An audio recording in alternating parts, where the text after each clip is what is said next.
Like what you're hearing? Follow us on social media. We are on Facebook at facebook.com/Wrestling Epicenter, or just search Wrestling Epicenter in the search box on Facebook. On Twitter at W Epicenter. On YouTube at IWR Interactive. And of course, check us out at WrestlingEpicenter.com, your hub and home of all things professional wrestling interviews. We're the originals, and we love what we do.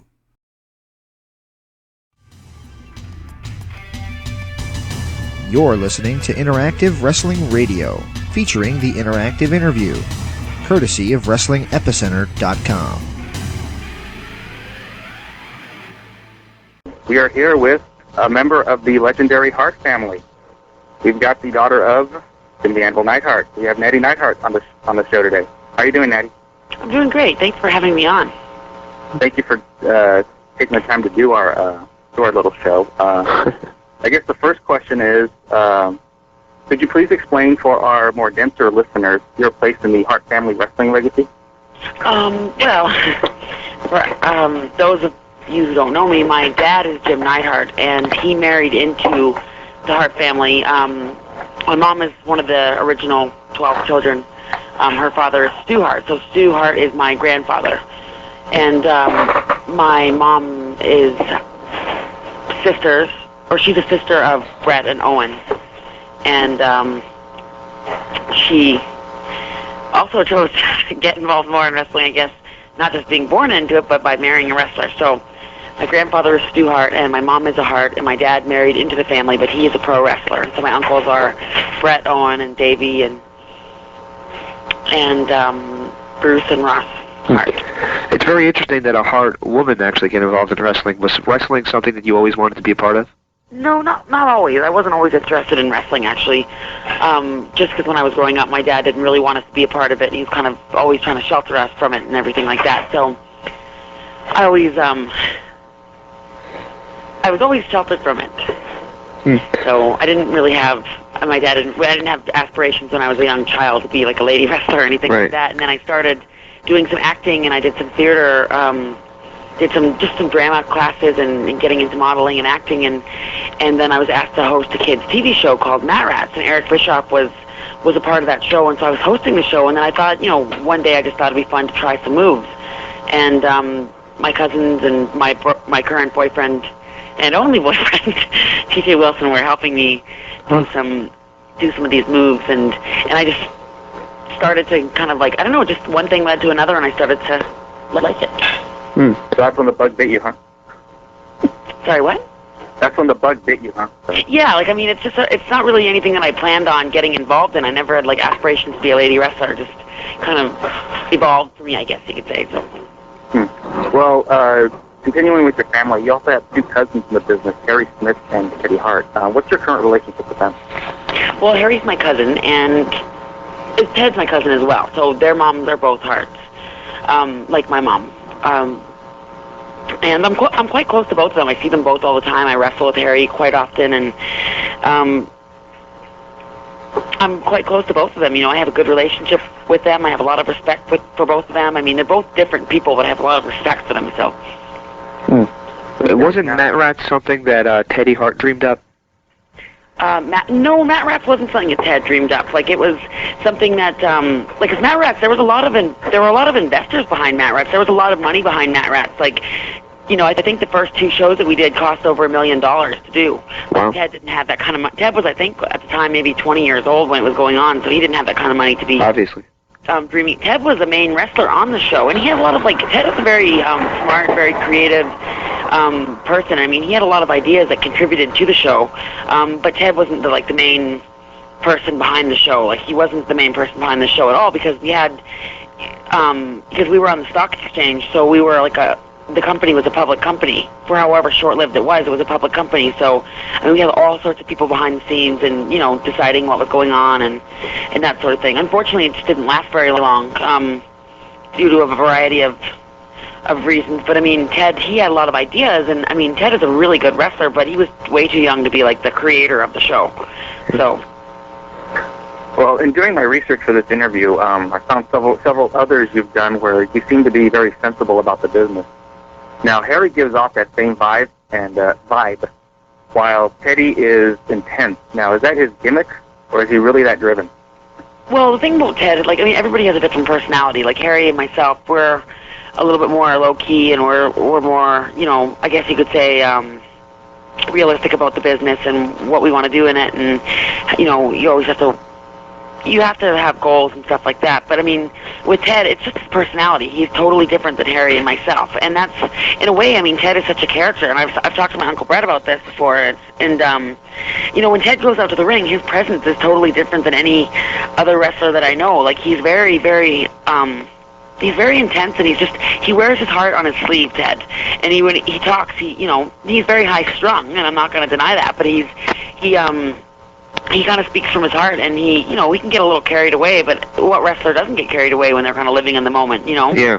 I think that Ted, his personality kind of magnifies his, enthusiasm for wrestling. So, I mean, I know he gets a little high-strung because I see him almost every day, and the way sometimes he is in the ring, I mean, is the way he is in his ordinary life. Like, he loves, living life to the fullest. He goes in the ring and he does, he takes risks when he's just practicing with wrestling, He's very, very intense. Almost everything he does in his life, whether it's driving a car or wrestling, it's pretty intense. So, I mean, that's just his personality. He's been like that since he was a little kid. I've known Ted, obviously, since we were small children, and Ted has always been like that. His personality's been pretty consistent. Actually, I did an interview with Ted back in 2003, and I wasn't aware of it, but they were working me. They're actually, Steve Corino and he were working an angle for MLW, and they both were playing up that they actually hate each other. Well, Ted and Steve Corino didn't get along there for a long time. Yeah, but Steve Corino then tells me after the interview, by the way, we're working you. I said, what do you mean? And he said, well, we want to do an angle in MLW, so just keep it on the download, but we're working you. So I thought that was funny because I believed it all.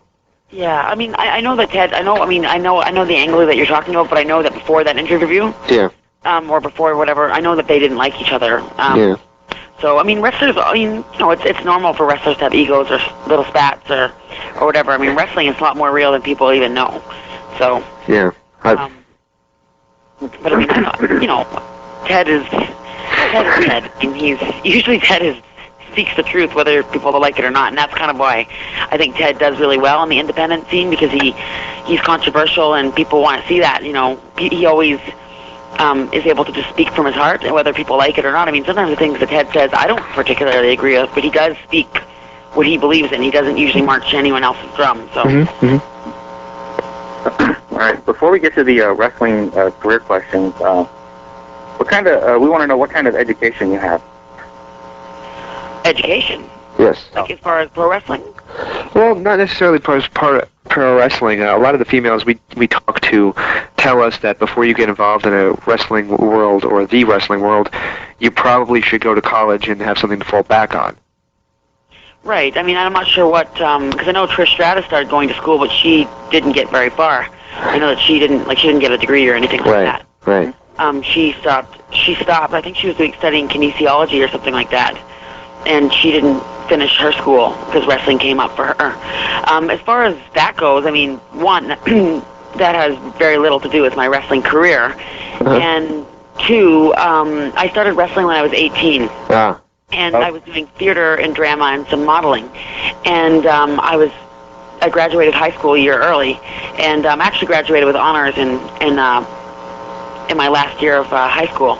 So I had a chance, to go to college or to go to university, and I chose to kind of throw myself into wrestling, and I got really involved with wrestling. Like I said, it just sort of took off for me. I did amateur wrestling, and I went to several different countries, and I started wrestling. So when you're in school, you can't really explore those options as much. You can't take off for 3 months and go to Japan, or, you know what I mean?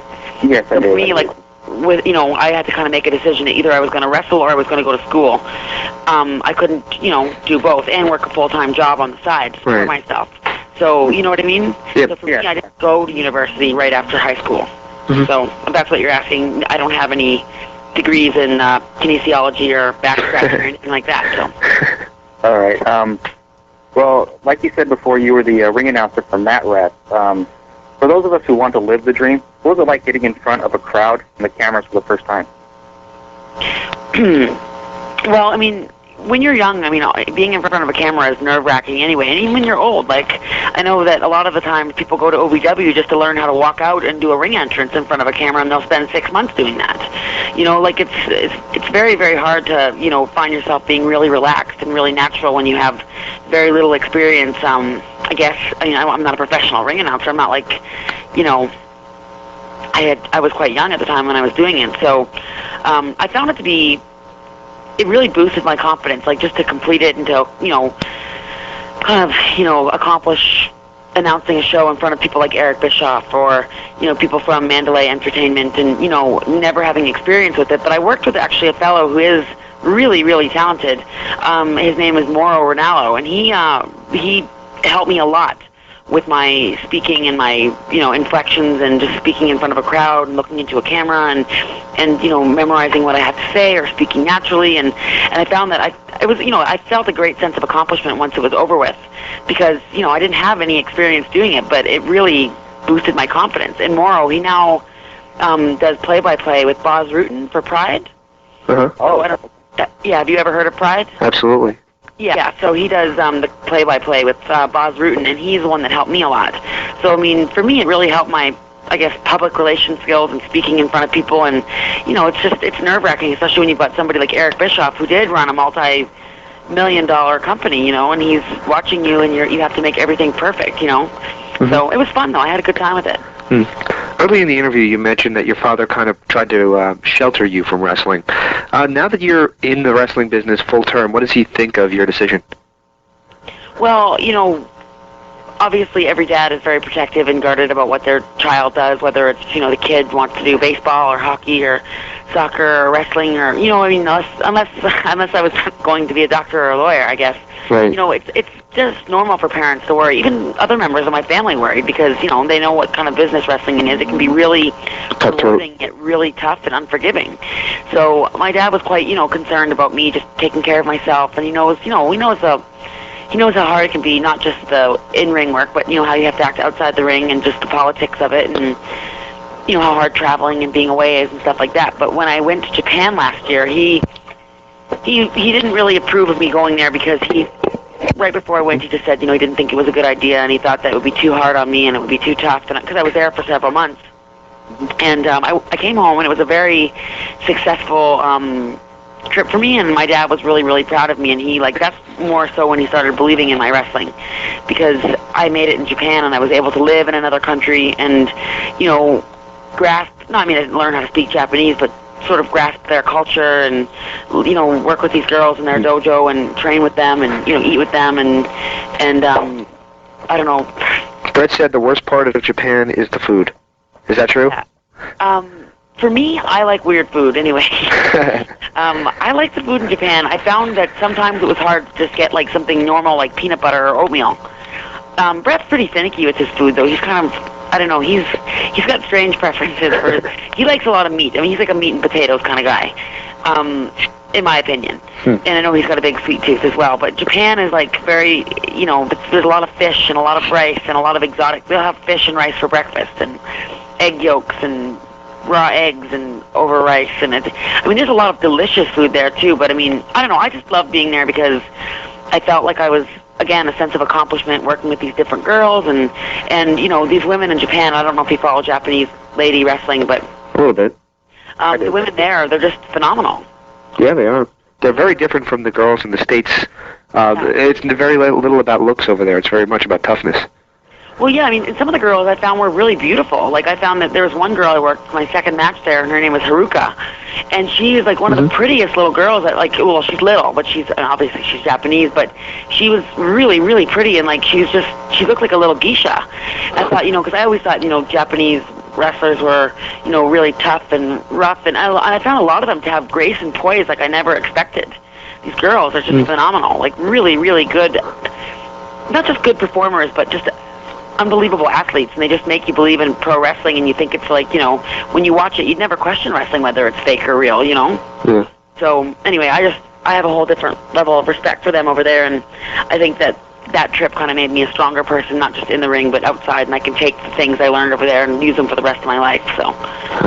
Was there much of a culture shock for you as other wrestlers who traveled to Japan, Mike? Well, a lot of the wrestlers that travel to Japan usually go for a couple of weeks or a couple of days. Usually it's just for one show or maybe a tour, but I was there for a couple of months. And, you know, being there for months at a time is really hard because I was there with one other gaijin, but she wasn't with me all the time. I saw her maybe once or twice a week, maybe twice a week maximum. But I'd only see her for a couple of hours, and, you know, then the rest of the time you have to speak. You can't speak to anybody. You have to use body language, and then you start to pick up little words, and then you can start talking a little bit more, and you know, pretty much wrestling turns into like a universal language, and you start speaking the language of wrestling, and you connect with people in the ring, and you establish these relationships, and next thing you know, you don't speak the language of this person, but you're laughing your head off in the ring, and, you know, after a long practice, whatever, not that wrestlers laugh when they train, but girls are a little bit more, I don't know, girls are different sometimes than guys, but you know what I mean? Like, you start to connect with these people, so you hit them, you know, because the girls there, there's nothing light about them. They're not about, you know, they're very intense and very physical, and if they're going to slap you, they will slap you full force in the face. But, you know, when you're working on different things or you're trying, you know, like sometimes if you're the learning curve, you know, and there's moments where you'll cry or you'll laugh or you find like, you know, it's the human spirit, I guess you could say. Human spirit just always shines through, so, you know, and that's kind of, it was really hard just being by myself all the time. Like, even when you were with the girls, you kind of felt alone because sometimes you just want to talk and have a conversation, but you know, you don't always, because when you wrestle, that's the most communication you can have, really, because they don't speak your language. Right. I don't speak their language. Was your tour of England in 2004 easier because they speak English? Yeah, a lot easier, yep. Sounded old there. Sorry about that. That was my fault. I have a cold, if you can't tell. Oh, yeah. No, it was a lot easier because, you know, I could speak English or whatever, but I mean, I wouldn't say going to England and wrestling was easy. Right. It was easier than going to Japan because there wasn't such a huge culture shock, and if you needed to get somewhere, you didn't have to ask everybody for help, and people that you're asking, they don't know what you're talking about, and you're like, you know, pointing to signs on maps, and, you know, it is a little complicated, but I found that, you know, the people in Japan, like, they just wanted to help you so much, despite the language barrier, so. Well, you also claimed in another interview that the trip to Japan was to learn. What did you learn in Japan that you hadn't learned so far? Well, I mean, I work with a Japanese trainer, and, you know, I work with a few different people, actually, for wrestling, not just my uncles or my family, but I work with, like, an amateur wrestling coach, and I do some mixed martial arts, and I work with a Japanese trainer, and you know, I guess every little aspect, you know, of wrestling, whether it's mixed martial arts or amateur wrestling, or you pick up something different. In each person that trains you, they teach you something different. So it's really good to have that background. But to actually throw yourself, you know, submerge yourself into another culture and, you know, have to kind of, you can't just get, it's like, you know, you can't just get off the treadmill and like, oh, I'm tired, I want to stop now.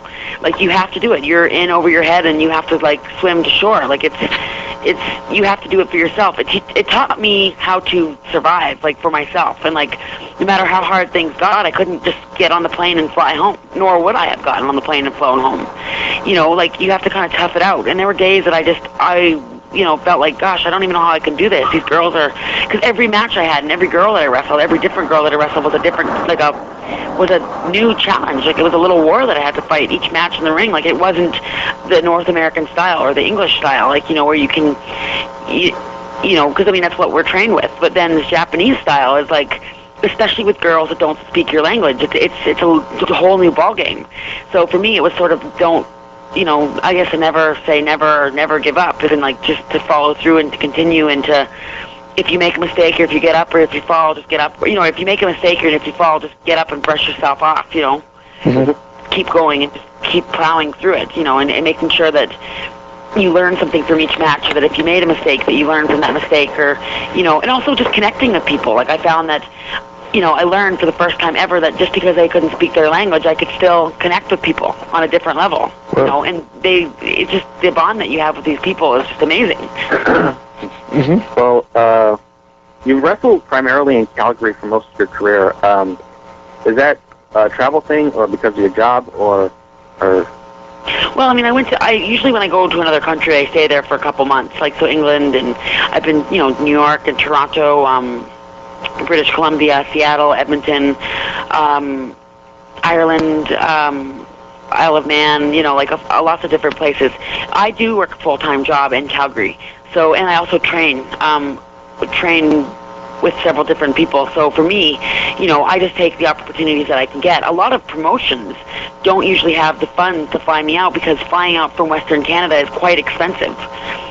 Usually, they'll look at, I have had so many people interested in using me. And same thing goes for some of my cousins, and even my boyfriend. A lot of people are interested in using us, but then they look into the plane ticket and they find it's almost $1,000 to fly you out to, I don't know, New Jersey, or you know what I mean? Like Florida. Florida's even more. Florida's like $1,200 or $1,400, and they realize, okay, on top of paying for your hotel and on top of paying for your wage, it's going to cost us quite a bit of money, minimum $1,000 to $1,500 to fly you out. So that was where a lot of my problem lies, is because I'm not in a central area.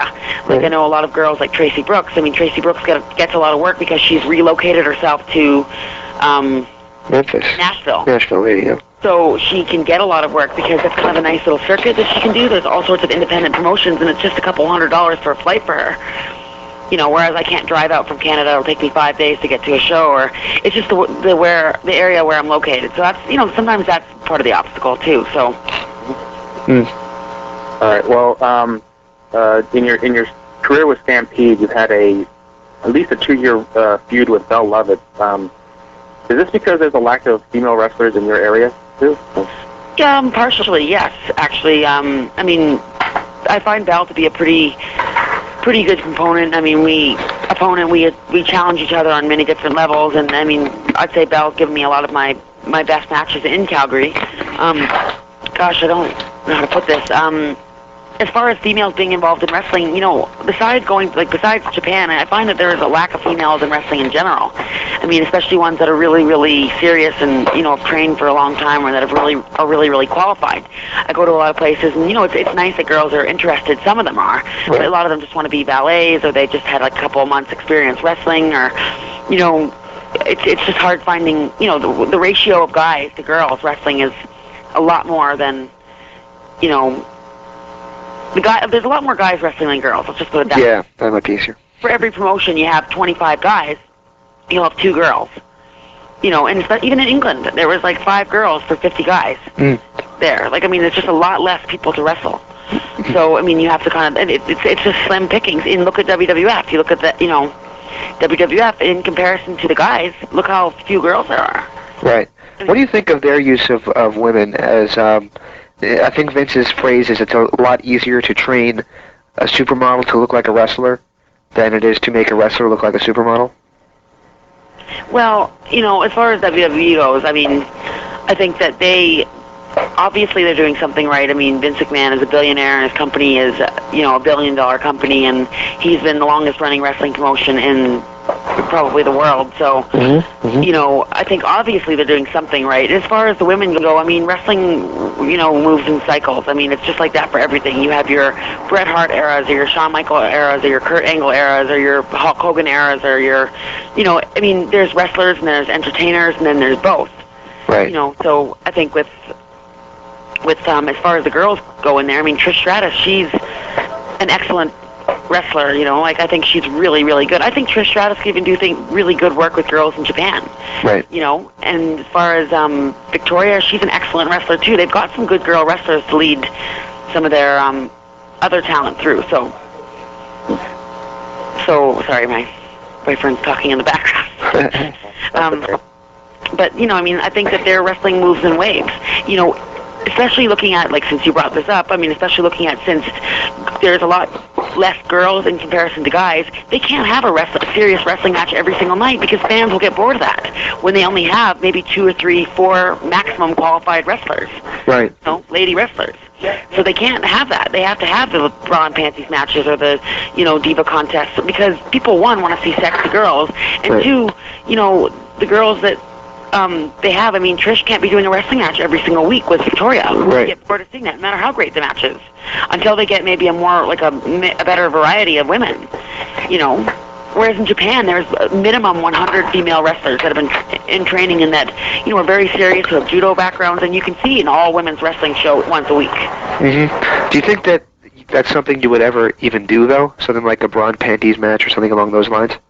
I mean, for me, I think that wrestling is where my heart is, and, I look at Trish, and I use Trish as a pretty good role model for myself. I really have a lot of respect for her, and I base a lot of my, I look up to Trish as far as looking up to women in wrestling, and I look at what she's done with her career and how she's kept a level of respect for herself, but she's also played the game, and she's also, she's never sold herself short, but she's also understood that, wrestling fans are a certain breed of people, and they have, who doesn't want to see a beautiful girl in her bra, But I mean, Trish there's a very fine line to Trish where she has a lot of class, and that's what I really like about her, And same with Victoria, both of them have no qualms.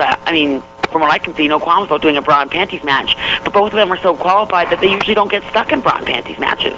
And if they do something really good involving wrestling. And I don't even care about bra and panties matches. Like, sure, if they would want me to do a bra and panties match, or they asked me to do it, if I was in there, I would, I guess I would consider it a night off from wrestling and let my body, rest or whatever for that week and go out and have an amazing match the next week if I was given the opportunity. So I'm not really a very prudish person about that, because growing up in the wrestling business, you see so many different things and so many, I don't know, you can get pretty jaded. So when you think about bra and panties, it's like, oh, big deal, Right. Suppose WWE did come to you tomorrow with a contract. Would you be interested in going there? I think, for any wrestler who says that, they're in pro wrestling but they're not interested in going to WWE, I think that would sound silly. Obviously, I'd be interested in going to WWE, not just for my own, obviously I want to reach my goals and live my dreams, but... Is that your goal? Well, it's not my only goal I have in my life, but it's one of my goals. My family, I believe my family was given a big platform to display their talents and abilities and share with the world their love of wrestling and their passion for wrestling, and WWE gave them the platform to do that. And in a lot of ways, I'm very grateful for WWE. I think our family is grateful for WWE for giving them some of the best times in wrestling. And obviously, some of our hardest moments have been through wrestling as well. But, there's trials and triumphs and everything in life, not just wrestling. So, for me, I would like to be able to carry on my family's legacy and, kind of help to honor my grandfather's name, and they'll, pass on the torch to another generation that my uncles passed on to us and that my grandfathers passed on to my uncles. So, and especially being the only female in the Hart family and, the only third-generation female wrestler in the world, I think it's, it's something that could be used as a stepping stone for other people, too, So, I don't know. Well, there are two organizations in the U.S. that feature women in wrestling. I don't know 100% if they were interested in using me, but I know that a few people have contacted me about, how would I like to work for them, and would I be interested, and a few different things. I haven't heard of the WEW. I've never heard of that. It's very adult. WOW or WEW? WEW, it's called Women's Extreme or / Exotic Wrestling. And, I don't do exotic wrestling. Well, the thing is, the matches are actually good. The problem is that they have like a half-hour vignette of some model wannabe porn star in basically doing a nude dance, which is it just takes away such credibility from the product. Yeah, I'm not that's their business. If they want to do that, that's their business. I don't have anything negative to say about that. But as far as Shimmer, I was in Shimmer's first show. I think I was in Japan for that. So, I don't know if I would. I don't know if they're interested in using me. That's great, but I haven't. It's quite a ways away from where I live. But who knows? Maybe they'll be interested in using me. Also over the last couple months, I've taken some time off from wrestling. Just the last 2 or 3 months, I've just taken a little bit of time off for myself and to focus on my mixed martial arts training and my amateur wrestling and just regrouping with my Japanese trainer. So just to kind of refresh my style. So. Well, you mentioned amateur wrestling, and is that with Clive Llewellyn? Yes. Yeah. What are the differences for you between the amateur style and the pro style? Besides the obvious work nature pro style. Well, the thing is, I find both of them to be quite challenging. But I mean, my uncle, almost all my uncles actually had an amateur background, and they found that amateur wrestling really helped them move naturally. And you look at Kurt Angle, and you can see like what a nice transition he's made from amateur wrestling to pro wrestling, which can be rare. But you look at him, and you can see that Kurt Angle never moves rigidly, and my uncles never move rigidly. And amateur wrestling really helps you loosen up. It teaches you about respecting other people's bodies. It teaches you about technique, working with knowledge rather than strength. So I think for amateur wrestling, learning submissions or holds, even like going into mixed martial arts now, but a lot of that is like knowledge of wrestling, not just taking a clothesline. You know what I mean? Like there's a lot of knowledge. There's a science to it, and I really enjoy studying it. So, and it makes your wrestling so much more natural, so that you can wrestle a big girl, you can wrestle a small girl, you can wrestle a high flyer or a Japanese girl or 500-pound lady in England or whatever. But if you have a background in something, whether it's judo or amateur wrestling or mixed martial arts, it really helps you. Even your core strength and your balance and your just your movement, your overall movement. It's really, really valuable. So that's what I get from it. When I spoke to Teddy Hart about 3 years back, he said that one of the biggest things for him is living up to the Hart family name. Is there anything, do you have that same qualm? Well, it's a double-edged sword. Like, you can't, say, well, I don't have any, it's not hard living up to the family name because, my grandfather was left quite a large mark on wrestling. My uncles, were world champions and had done so much in wrestling. And my dad, he was two-time tag team champion and played for the Dallas Cowboys. And he has a long athletic career too. He was also a world-class shot putter. Like I have very large expectations for myself, but my family, we have pretty big boots to fill. And like for Teddy, myself, Harry, it's hard because people, when they see us come to the ring, they expect greatness right before they even see us wrestle. So, if you fail or if you aren't performing at a superior level or at your peak, performance, people are going to judge you more than they would judge somebody else because they expect a certain level. They expect you to be Bret Hart's niece, and they expect you to move like Stu Hart's granddaughter, and they expect a certain level out of you. So, you have to work for it, and I think that the proof is in the pudding, and you have to do your homework. It's like going to school and, writing your SATs or whatever, and you didn't study the night before. You know that if you don't put the work in, your work is not going to shine. Mm-hmm. But if you do the work, and you train, and you work hard, and you align yourself with good people, and if you do your homework, then you're going to do well on the test, and it's going to come through in your work, So that's, for me, I try to work and train and prepare myself as much as I can so that when I do perform, it won't disappoint anybody, because those are fears that Harry, myself, and TJ have, and Harry have all the time. What do you think the biggest issues for women in the wrestling business are?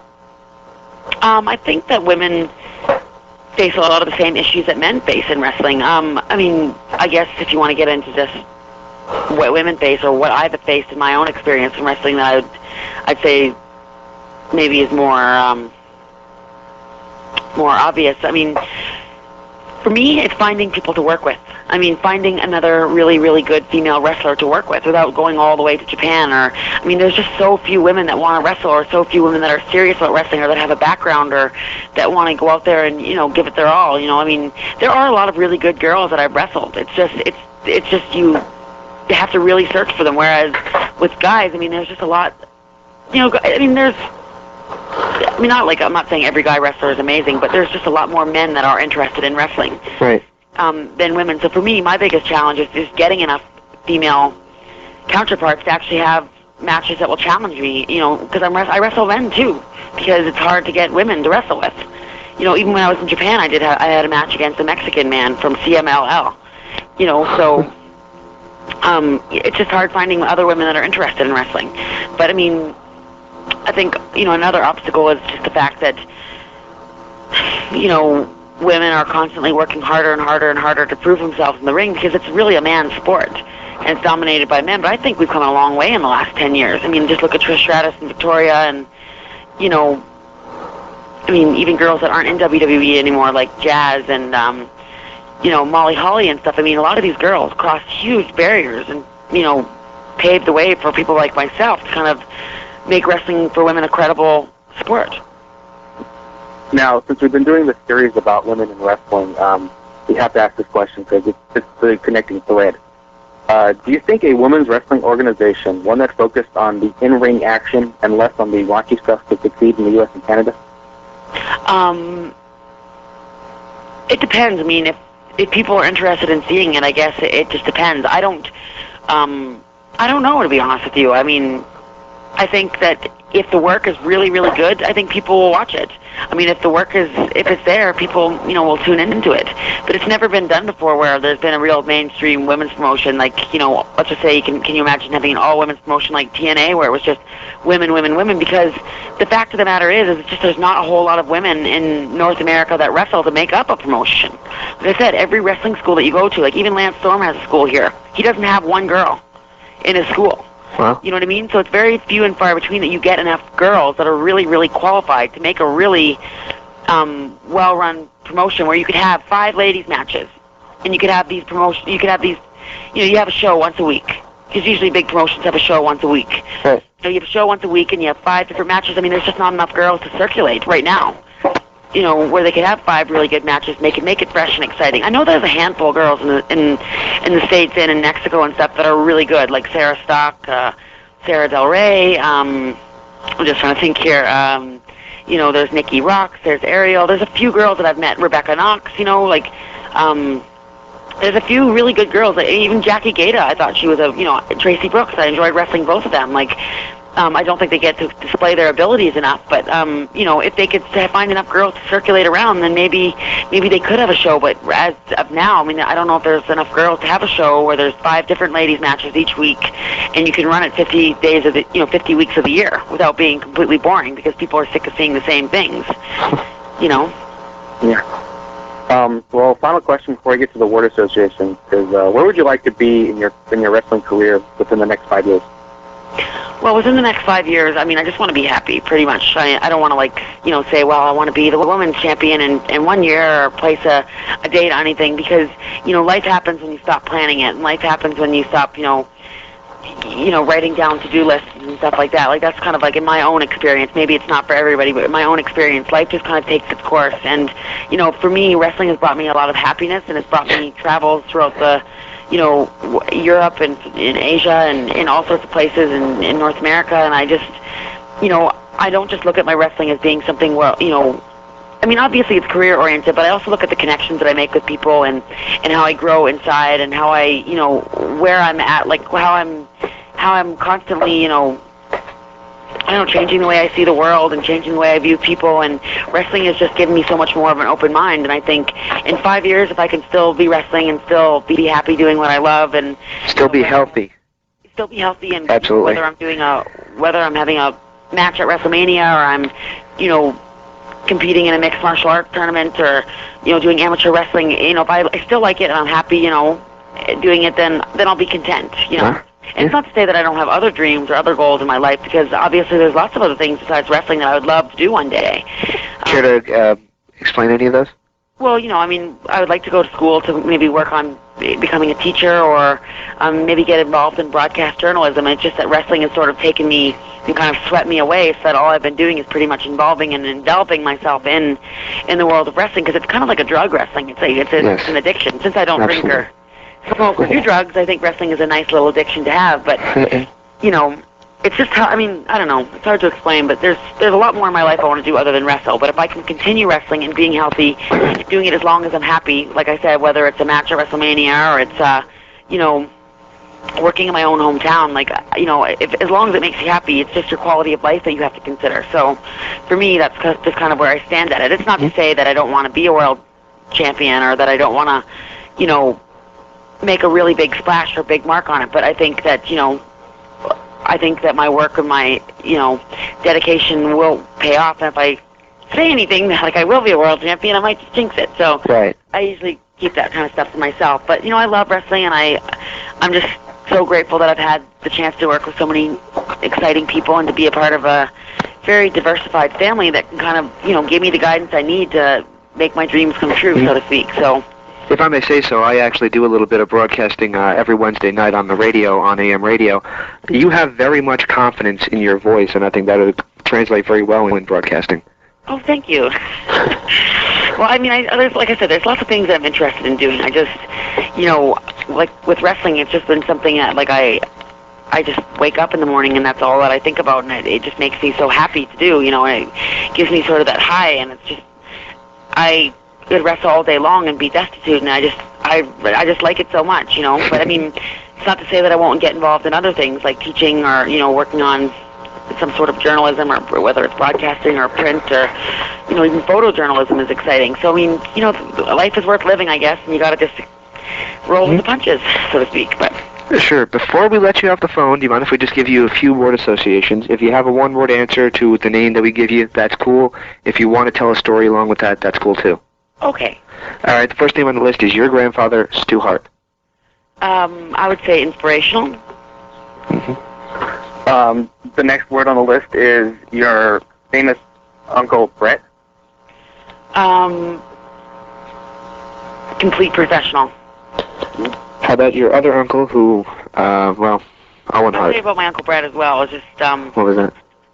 His work can never be duplicated ever. Like, his work is just remarkable, and he's a total professional, and he's just a one of a kind. And I don't think that the wrestling world will ever see anybody like Bret Hart. But I mean, maybe they'll see something different than Bret Hart that is good and it's exciting. But Bret was an original for sure. So absolutely, and one of the things I always point to with Bret that I always thought set him apart from the rest was, instead of doing a table spot that's expected, where you see the guy set up the table, he decided, I'm going to incorporate a table spot into my repertoire, but I'm going to have it come out of nowhere. And he took a table spot where he just got knocked off the apron and went through the announcer's table. And in my opinion, that right there just shows you that the guy just thinks so far out of the box. Yeah, he's just, his work just speaks for itself, Yeah. How about Owen? You said Owen? Yes. Owen, gosh, I'm just trying to think of a word that suits. You don't have to limit yourself to one word. Watching Owen's work in Japan, more so than his work in WWE, Owen's work in Japan was revolutionary. Like, he changed a lot of things about the way cruiserweights wrestle. And Owen, I never really got to see all of his work in Japan, but I watched several matches against guys like Keiji Muda and Jushin Liger and Chris Benoit, and Owen he shined so much, and he was just so innovative, and it was like he had this creativity, but it was, again, like Bret, just an absolute natural, but his work in Japan was remarkable. Absolutely. How about T.J. Wilson? T.J. Wilson, gosh, I don't know. Is he right by you by chance? He's close by. Wave to him for us.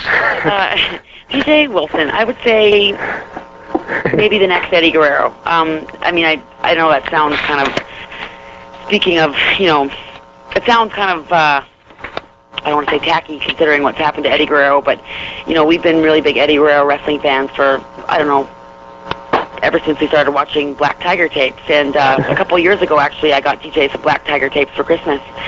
And TJ has a work ethic like nobody I've ever seen. And, my Uncle Brett actually is a very big fan of TJ's. And I don't think Brett really knew about TJ's work ethic until he watched TJ train with our Japanese trainer by the name of Tokyo Joe. He's a world-class trainer, and Brett watched TJ and he just was amazed. He said, TJ, if I was trained by Joe, I would have been a better wrestler. And in Brett's words, Brett considers TJ to be the next Chris Benoit. So, I mean, TJ's got some pretty big boots still, and, he's got big expectations, but I don't doubt TJ's wrestling career for a minute. I don't doubt it. So his work will take him there, his work will set him free, so. Okay, a name I got off the internet, and if it's wrong, please correct me. Mr. Theodore Wolf. Mr. Theodore Wolf. That's actually my cat. Yeah. And he's very arrogant. We actually teach him shadow boxing. He's doing TJ's got him on a weight training program, and he's actually getting ready to fight Harry Smith's cat. Harry Smith's cat. Is that legal? We make it legal. Okay. I'm just kidding.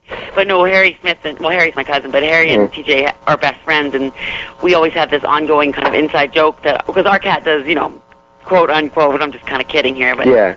Our cat imaginarily does push-ups and chin-ups. He eats egg whites for breakfast, oatmeal, that sort of thing, and our cat really trains hard. Theodore Wolf. I mean, Harry's cat is just lazy. He's never had to work for anything. He just kills birds all day. So I would say Theodore Wolf, just a hardworking, he takes no prisoners. And, he's just, I don't know, he's a hell of a cat. He's kind of like a wombat, actually, but yeah, that's all I have to say about him. But And the last name I have for you is your father, Jim the Anvil Neidhart. My dad, I would have to say, we're so much alike, my dad and I. I mean, we're alike and we're different in many ways. Like our personalities are very much alike, and I always try to emulate my dad when I'm in the ring. Like, when I'm in the ring, I feel the most like my dad. We do a lot of power moves, and when we wrestled together, when we were doing some tags together last year, I don't know, just a spark went off, and I can understand, and I've explained this to my Uncle Brett, the chemistry that he and my dad have with the Heart Foundation. Like, my dad he's so easy to work with, and he just turns it on. Right. Like, he turns it on in the ring, and there's like a spark about him. He's got a lot of charisma, my dad, but he doesn't get enough credit for the Heart Foundation, by the way. Yeah, I mean, I don't think he gets enough credit for the Heart Foundation either, but, Brett gives him a lot of credit. Like, yeah, he does. Actually, on Brett's DVD, he actually makes a point of saying he doesn't get enough credit. Brett does give him a lot of credit, and Brett said, to me, I'm quite close to my Uncle Brett, and we talk a lot about it, but, about my dad and stuff, and Brett says to me, that my dad, was a big part of that team and a big contributing factor to that team, and that he could have never have done it without my dad, because when Brett first started wrestling, my dad was more of the talker, and Brett was more of the walker, so to speak, and Brett would always say, Jim, let me handle the work in the ring, and you handle the mic work. And I think my dad's kind of ease on the mic really helped Brett get his confidence as far as, the fact that he could take on not just the work in the ring, but also speaking in front of a camera and stuff. And my dad, he's just, he was a world-class shot putter and played for Dallas Cowboys and the Oakland Raiders. He never played college football. He had, scholarship to any Ivy League university in the United States. He's like a world-class athlete. So, I mean, I look up to my dad a lot, He's not perfect, but, I mean, he's definitely... Well, who is? Working on, everything, so... Absolutely. Well, we've got 2 final favors for you, and we can't thank you enough for the interview. The first one is, can you do a cut a promo for my show, which is 3 Count Wrestling? Okay. Just basically say, hi, this is Nattie Neidhart. You can use whatever nickname you'd like, and you're listening to 3 Count Wrestling. Okay. All right, I'll count you down. 5, 4, 3, 2. Hey, this is Nattie Neidhart, and you're listening to 3 Count Wrestling. Excellent. Okay, now the other favor is my producer here did another interview. Yeah, I actually screwed up. We interviewed Andy Douglas, who's part of TNA, and I accidentally, at the end of the interview, we do 3 different shows on this website. One is called 3 Count Wrestling, which of course you've just been on. Another one's called Weekend Warriors, and my show, which is on AM radio every Wednesday night, like I mentioned briefly. I accidentally asked the guy to give a promo for the wrong show last time. Oh. So we wanted to make it up to him by asking you to give one for them, just to kind of like say, I'm sorry. No problem. What do I have to say? Their show is called the Weekend Warriors of Wrestling. Weekend Warriors of Wrestling? Yeah. Weekend Warriors of... That's kind of a tongue twister. Okay, do you want me to say, hey, I'm Nattie Neidhart, and this is the Weekend Warriors of Wrestling? Yep, that would be great. Okay, sure. All right, 5, 4, 3, 2. Hey, I'm Nattie Neidhart, and this is the Weekend... I mean, it's a tongue twister. Oh, my goodness. Okay, I'm sorry. Can I try that again? Sure. 5, 4, 3, 2. It's kind of hard, huh? Sorry. Now that I'm laughing, I probably can't stop. Well, we're glad we got you that far. Favor to your other... Oh, man, I'm sorry. Hey, just, hold on 1 sec. Let me just get my composure. I've got to... Sorry about that. I know this is long distance. Oh, no, it's... Hey, Nattie Neidhart. I'm sorry. Just give me a second. Sure. Do you want DJ? Maybe DJ can do it. I don't know. I just... This is the Weekend Warriors of Wrestling. Okay. Okay. Gosh. I don't know why this is so hard, but now that you guys have me laughing, it's really hard. Yeah, we're sorry we couldn't get you laughing earlier. Okay, I'll try it again. I know DJ's looking at me like, what the hell is going on? 5, 4, 3, 2. Hey, this is Nattie Neidhart. I'm sorry, I can't do it. That's okay. I'm so... We'll give you an A for effort. I'm so sorry, guys. I don't know what it is. I just can't stop laughing. Like I said, there's nothing that funny going on. It's just... What, is he staring at you? I'm so sorry. No, he's just kind of looking at me like, what's going on? But now if you guys have me laughing, it's just like one of those things like on America's Funniest Home Videos where you can't stop laughing at your wedding or something. And yeah. I'm sorry, guys. Okay. Oh, that's no So sorry. problem. Now I've totally let you down. Oh, no. You at least tried, and that's all they can ask of us. Oh, I'm so sorry. That's okay. Well, once again, can't thank you enough for this. I'll send you an email when the show's aired so you can put it on your website. Oh, and you have my email address? Yeah. Oh, that's right. Okay. Just double checking here. Oh, well, thank you guys so much. This is Chris, and who else am I talking to? This is James Walsh. James and Chris. Okay. Thank you so much again. We really can't thank you enough. Sorry for laughing. Okay. No, actually, we're glad to hear you laughing. We always like to make the guests have fun. Yeah, no, I'm laughing so much. I'm so sorry about that. Yeah, that's good. All right, well, thank you so much, and we hope you have a great day, and we'll probably put this up, if not tomorrow, then a week from tomorrow. No, thank you guys very much, and you guys have a nice day, too. You too. Take care. Okay, bye. All right, bye. Bye-bye.